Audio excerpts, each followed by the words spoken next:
一番最初に覚えたインドカレー、それはチキンカレーでした。中でも人が作ったチキンカレーはそれ美味しくて、今日は2人分の本格インドスタイルのチキンカレーの作り方を歌に乗せて送ります。まずはフライパンを用意。スパイスカレー初心者さんはフライパンで作る方が失敗しないと思う。味を大さじ2杯。インドカレーには油と目が基本だから、体に優しそうな米油を使っているんだ。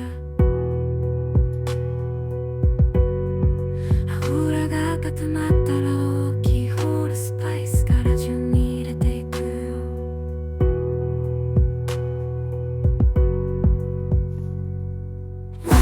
ベイリーフ手前、2シナモン2かけ、3クローブ4つ、4ブラックペッパー5個ぐらい、そして5クミンシード小さじ1を入れたら弱火でスパイスの香りが出るまで炒めるんだ。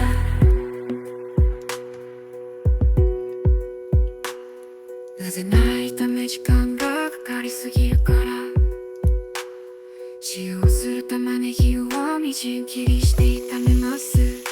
強火で炒めて玉ねぎが半透明になって少し茶色く色づいてきたら、ニンニク3個と生姜同量をみじん切り、そして唐辛子2本をスライスカットして入れるんだ。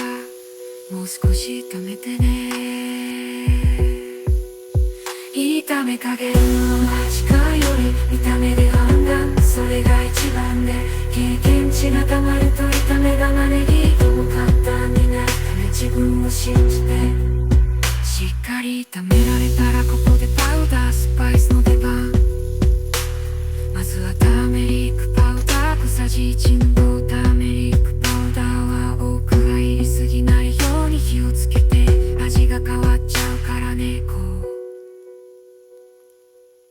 コリアンダーパウダー小さじ1、続いてレッドチリパウダー小さじ1、これはインド人ホット用だから辛めかも。好みの辛さに調整してくださいね。そしてチキンカレーマサラ小さじ1、塩小さじ1投入。弱火で炒めていくとスパイスがフライパンに割り付くと思います。そこで水ちょい足ししてね。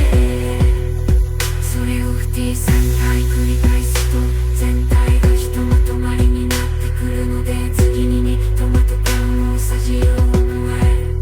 スパイスの前にトマトを入れるとスパイスの割り方がうまくできるか、色の判断がわからなくなるから、トマトはいつもスパイスの的。トマトの形が崩れるまでしっかり炒めてね。ここでようやくメインの鶏肉7枚分をカットして入れる。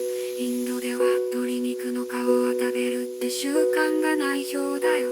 中火で全体をよく混ぜ炒めたら、鶏肉の表面の色が変わって少し中まで火が通ってきたら水を加える。だいたい煮き薄いくらいかな、2人分ね。あとは蓋を閉めて強火にかけて沸騰したら、弱火にして10分15分ほど煮込む。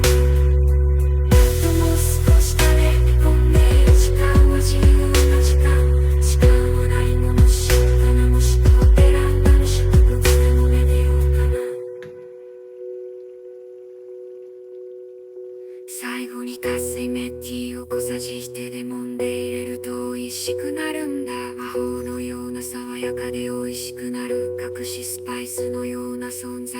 インドでは大体がコリアンダーリーフ、パクチーのことを刻んで入れたりもするんだけどね、その辺はお好みでどうぞ。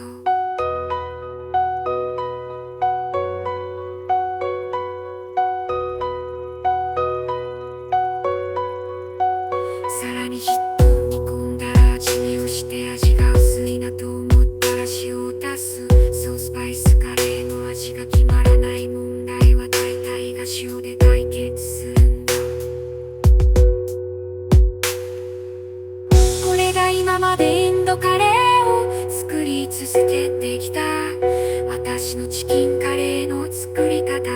全てこれで誰かの食卓